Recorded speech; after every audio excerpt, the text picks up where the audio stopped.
சூப்பரான மீன் முட்டை பொரியல் செய்ய போகிறோம். அதற்கு வந்துட்டு மீன் கடையிலேருந்து நீங்கள் முட்டை கேட்டீங்க அப்படின்னா சில பக்கம் வந்துட்டு வச்சுருப்பாங்க. இல்லை அப்படின்னா நீங்கள் வாங்குகிற பெரிய மீனாக இருந்ததுன்னா அதில் முட்டை இருக்க வாய்ப்பு இருக்குது.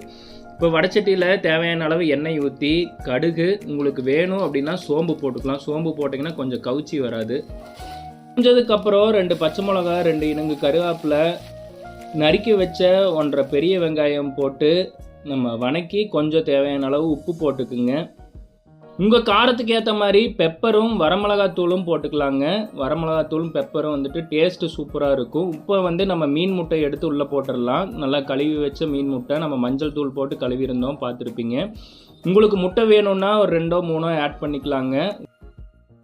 நம்ம தக்காளி சாப்பாட்டுக்கெல்லாம் முட்டை பொரியல் செய்வோம் இல்லைங்க, அதே மெத்தட் தான். இது வரைக்கும் நீங்கள் மீன் முட்டை பொரியல் சாப்பிட்ருக்கீங்களான்னு கமெண்ட்டில் சொல்லுங்கள். நம்ம வீட்டில் இன்றைக்கி மீன் குழம்பு, அதுக்கப்புறம் முட்டை பொரியலுங்க. உங்கள் வீட்டில் என்னங்கிறது கமெண்ட்டில் மறக்காமல் சொல்லிட்டு போங்க.